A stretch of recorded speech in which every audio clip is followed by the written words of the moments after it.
చలో నెక్స్ట్ మిగతా వార్తల్లో జ్వర స్వైర విహారం రాష్ట్రంలో వైరల్ ఫీవర్స్ చాలా విపరీతంగా పెరుగుతున్నాయి.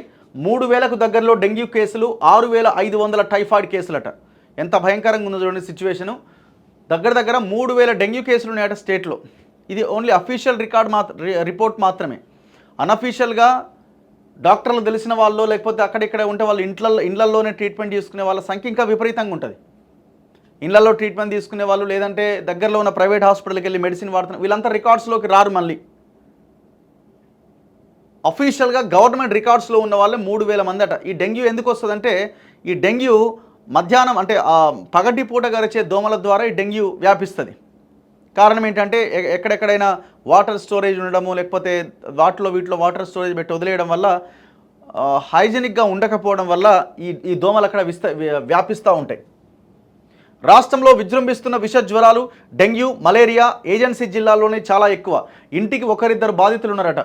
ఉమ్మడి ఖమ్మం జిల్లాలోని ఉల్వనూరులో జ్వరంతో మంచం పట్టిన వ్యక్తి. దోమల బెడద తీవ్రం, ఫాగింగ్ లేనేలేదు. ప్రభుత్వ ఆసుపత్రులకు పోటెత్తుతున్న రోగులు, పడకలు దొరకని దైన్యం, ఇళ్ల వద్దే చికిత్స, ప్రాథమిక ఆరోగ్య కేంద్రాల్లో మందులు కూడా కరువు. ఆసిఫాబాద్ జిల్లాలో జ్వరంతో 2 మృతి. ఇబ్రహీంపట్నంలో 8 నెలల శిశువు కూడా వైద్యుల నిర్లక్ష్యంతోనే అన్న కుటుంబ సభ్యులు. ఇప్పుడు మీరు చూడండి, ఇదే రేవంత్ రెడ్డి ప్రభుత్వము మారింది కదా, ఏమైనా మారుతుందేమో.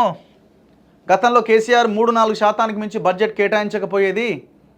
ఈ దేశంలోని 29 రాష్ట్రాల్లో అత్యంత అట్టడుగున కింద నుంచి మనం 1వ నెంబరు బడ్జెట్ కేటాయింపుల్లో వైద్యానికి అని మాట్లాడుకున్నాం. మరి రేవంత్ రెడ్డి వచ్చిండు, బడ్జెట్ ప్రవేశపెట్టబోతుండు. లాస్ట్ టైం పెట్టింది పూర్తి స్థాయి బడ్జెట్ కాదు, ఏగా స్టార్ట్ అయింది, ఇక మనకు 15% అన్న మినిమం ఉంటుందేమో అని అనుకుంటే 3.8%, 9% వైద్యానికి బడ్జెట్ కేటాయించిండు. ఎంత దుర్మార్గం అండి ఇది. 3.9% పేద ప్రజల వైద్యానికి ఈ గవర్నమెంట్ ఖర్చు పెట్టాలనుకున్నది సంవత్సరం రోజుల పాటు 3.9%. ఎంత దుర్మార్గం. హాస్పిటల్లో పనిచేసే నర్సులకి, డాక్టర్ల శాలరీలకు అయిపోద్దా 3.9% బడ్జెట్? ఇక మందులు ఎక్కడి నుంచి తేవాలా? ఇట్లాంటి సీజనల్ వ్యాధులు వచ్చినప్పుడు, మరింత తీవ్రమైనప్పుడు మరి ఎట్లా? కనీసం దీని మీద ఒక రివ్యూ ఉందా అండి? హాస్పిటల్స్లో ఏం జరుగుతుందో ఒక రివ్యూ ఉందా?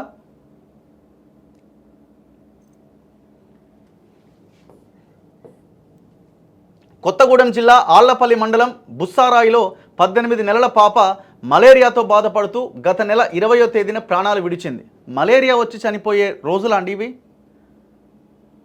డెంగ్యూ వచ్చింది, అసలు డెంగ్యూ వచ్చి కూడా సరైన ట్రీట్మెంట్ అంతే చనిపోరు, రికవర్ అవుతారు ఈజీగా. రైట్ టైంలో హాస్పిటల్కి వెళ్తే ట్రీట్మెంట్ తీసుకుంటే మంచి ట్రీట్మెంట్. అసలు మలేరియాతో చనిపోవడం ఏంది? టైఫాయిడ్ వచ్చి చనిపోవడం ఏంది? సిగ్గుపడాలి మనం. అంటే వాళ్ళు ఆ ఏజెన్సీ ఏరియాల్లో ఉన్న వాళ్ళకి ఆ అసలు ఏం జరిగిందో తెలుసుకునే లోపు స్థానికంగా దగ్గరలో హాస్పిటల్ లేకపోవడంతో ఇట్లాంటివి జరుగుతున్నాయి. చిన్నారి 5-6 రోజుల పాటు తీవ్ర జ్వరంతో బాధపడితే తల్లిదండ్రులు సమీపంలోని ఉల్వనూరు ప్రాథమిక ఆరోగ్య కేంద్రానికి తీసుకెళ్తే రామవరం మాతా సంరక్షణ కేంద్రానికి తీసుకెళ్లాలని అక్కడి వైద్యులు రిఫర్ చేశారు. వారేమో వరంగల్ MGMకు తీసుకుపోవాలని చెప్పిరట. అక్కడ చేరిన 4 రోజులకు పాప చనిపోయింది. ఈ నుంచి ఆడ, ఆ నుంచి ఆడ, ఈ ఆడ అయిపోయింది పాప. అప్పటికే సీరియస్ అయిపోయింది.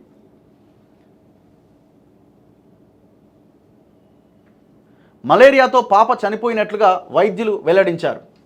ఆసిఫాబాద్ జిల్లా గుండాయిపేటకు చెందిన జాడే పూజ అనే బాలిక జ్వరంతో బాధపడుతూ శనివారం చనిపోయింది.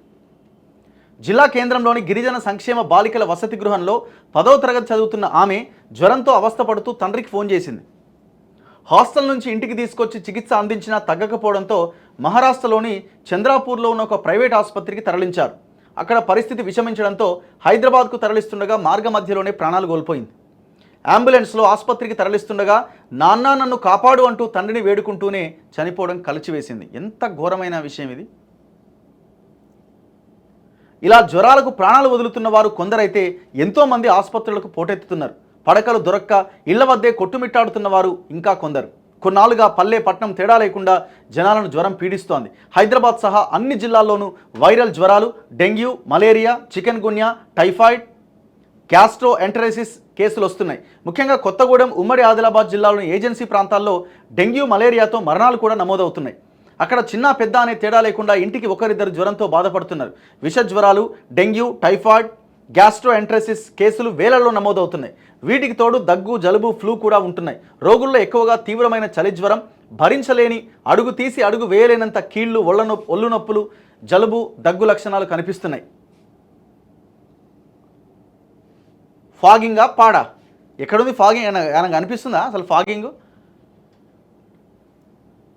దోమల నివారణ కోసం నిబంధనల మేరకు ప్రతి 45 రోజులకు ఫాగింగ్ చేయాలి.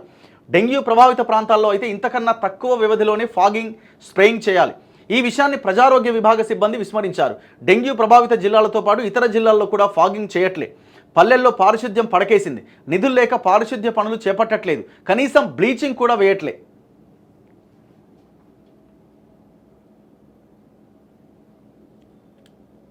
ఇక ఆదిలాబాద్ రిమ్స్ ఆసుపత్రిలో గత 10 రోజుల్లో 35 డెంగ్యూ కేసులు వచ్చినాయట. ఉమ్మడి జిల్లా పరిధిలో 2 నెలల్లో 10,809 జ్వరాల కేసులు నమోదైనాయట. ఒకవైపు కుక్కలు, ఒకవైపు పాములు, ఒకవైపు దోమలు. ఇది పరిస్థితి. డెంగ్యూతో 8 నెలల శిశువు చనిపోయిందట. ఎక్కడ? ఇబ్రహీంపట్నం దగ్గర. 5 నెలల్లోనే 2,847 డెంగ్యూ కేసులట రాష్ట్రంలో. ఇది అఫీషియల్ డేటా మాత్రం. ఈ లెక్క అన్అఫీషియల్, అఫీషియల్ అంతా కలిపితే ఒక 10,000 దాటుతుంది.